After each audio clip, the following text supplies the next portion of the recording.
So in today's episode, we will unpack abstract, intimidating tech concepts like unit testing, code coverage, and test automation for you, the non-tech founder. Let's dive in. Let's start with the basics. What is a unit of code? Imagine you're building something out of Lego bricks. Each individual brick is like a small part of the whole, right? Well, in coding, a unit of code is just like one of those Lego bricks. It's a tiny piece of the overall software that does a specific job. It could be a function that calculates a total price, or a method that checks if a password is strong enough. Let's make this super real with an example. What you see on your screen is a simple function to calculate the sum of two numbers. This small piece of code, the add function, is a unit of code out of several hundreds of lines of code in your software. Its only job is to add two numbers. Think of it like a coffee machine's brew button. It does just one thing, and you want to make sure it does that thing correctly. You wouldn't test the entire coffee machine if you just wanted to check that one button, right? That's what unit testing helps with, focusing on testing the small individual parts. Now that we know what is a unit of code, let's move to unit testing. This part is super important. Unit testing is code written to test other code. So when developers write a unit test, they are essentially writing one small program to test another small program, like the add function we just talked about. Let me show you what this looks like.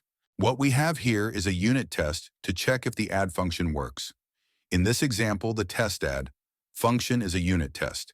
It runs the add function with the numbers 2 and 3, checks if the result is 5, and gives us feedback on whether the test passed or failed. If the actual result matches the expected result, you get a pass. If not, you get a fail. Unit tests are like those early warning signals that help you catch bugs before they grow into bigger problems. It's a small investment that saves you big headaches down the line. All right, next up, code coverage. I know it sounds technical, but it's really simple. Think of your code base like a treasure map.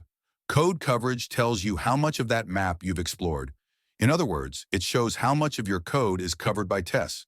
If you only test a tiny corner of your map and leave the rest untested, you might miss hidden traps, bugs, lurking in untested parts.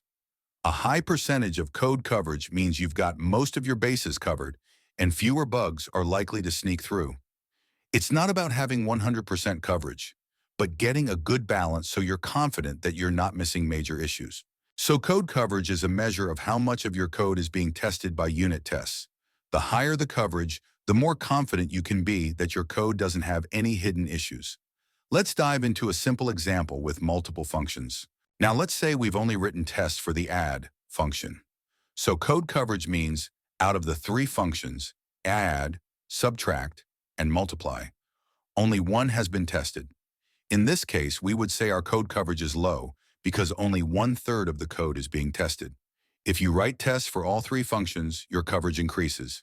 So, to bring it all together, automating tests is like having a well-oiled kitchen where your robots, automated tests, help you run taste tests, your tools keep everything in check, and your CI system ensures nothing goes out to the customer that's not just right. Test automation is crucial because it saves time, reduces human error, catches bugs early, and lets developers focus on building cool new features instead of worrying about whether they've accidentally broken something in the process. And that's a wrap for today's episode. Hopefully, you've now got a better idea of what all these testing terms mean and why automating tests is so valuable. If you enjoyed today's show, don't forget to subscribe and leave a review. We've got plenty more episodes coming your way to help demystify the tech world. Thanks for listening, and remember, no matter how complex things get, you've got this. Catch you next time on the Founders Tech Playbook.